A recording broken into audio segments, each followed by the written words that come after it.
Hey everybody, welcome back to my kitchen. It's Marie Diemer. I'm located in Sarnia, Ontario, and this week we are working on the Battle of the Bundles, and I am showcasing the sheet pans and liners and many of the easy solution packages that can be done quickly on a sheet pan.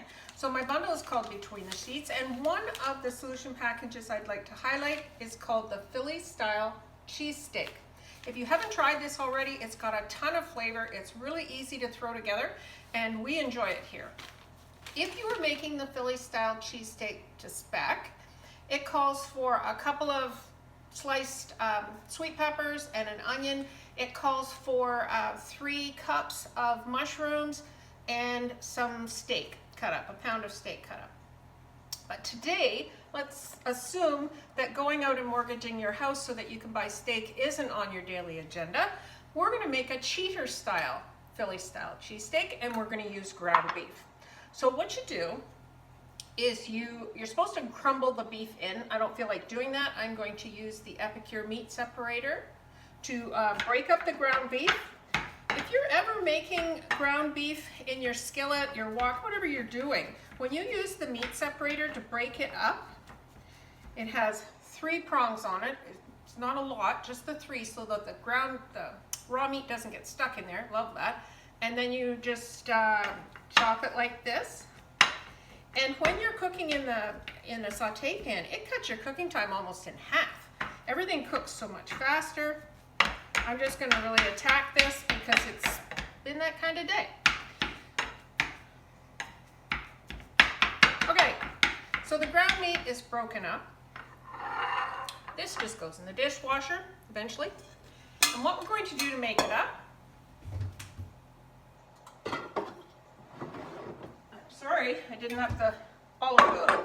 So we have a couple of cups, or a couple of sweet peppers sliced,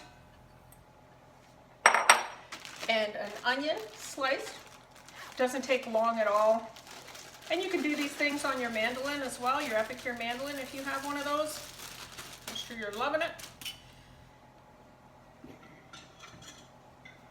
And you can put in 3 cups of mushrooms if you wish.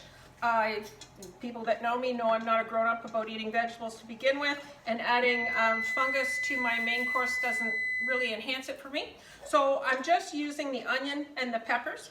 This recipe makes a lot.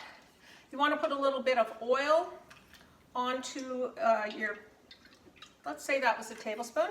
You put a little bit of oil onto your veggies, however many veggies you have. That gets them wet so the seasoning pack will attach to it. Get out my kitchen shears from EPICURE. And veggies have been oiled.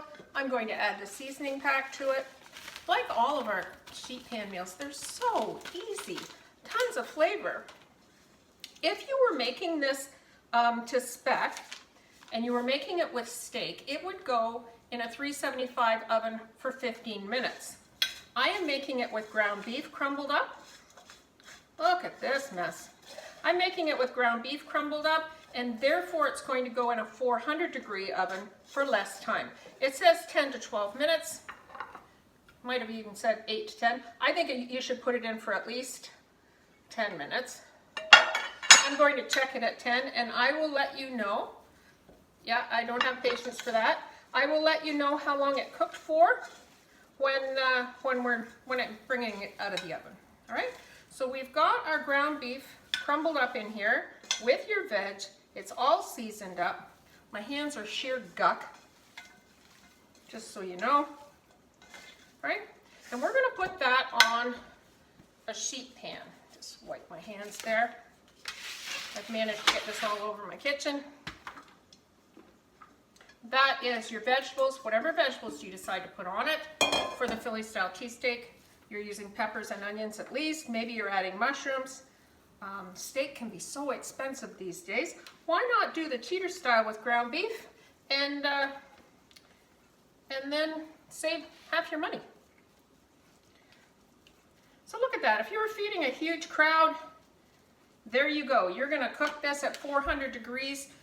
Because it's a ground beef, it's going to be 400 degrees. I'm going to check it at 10 minutes. Might take a little longer. I will let you know. And then we pull it out of the oven. We sprinkle some mozzarella cheese on top, put it back in just for a few minutes until the cheese has melted. Then you're going to serve this on maybe a toasted hoagie. We're going to put it in a tortilla, roll it up, and that's it. 10-15 minutes for dinner. Hello. So I'm just going to put it in the oven.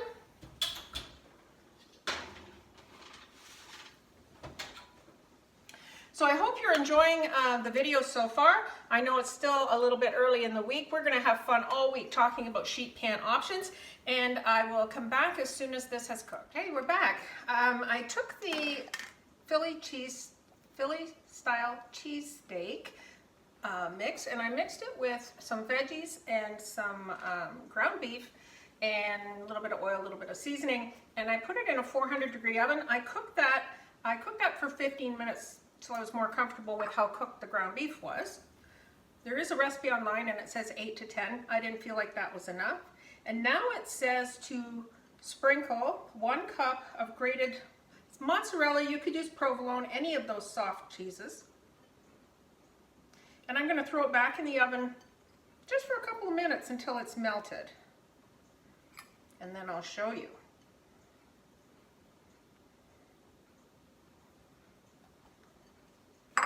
Okay, it's going back in the 400-degree oven 2-3 minutes until the cheese is melted, and I'll be right back. There you have it. I threw it back in the 400-degree oven for just about a minute, and it's ready to go. This is the perfect example of one of those meals that makes a whole sheet pan full. You can feed your household that evening and portion off the leftovers into different serving sizes and freeze them that way. Let it cool a little bit, portion it and freeze it. And you can nuke it later for your lunches or your dinners another night. I'm just going to lift a bit of this so I can show you up close.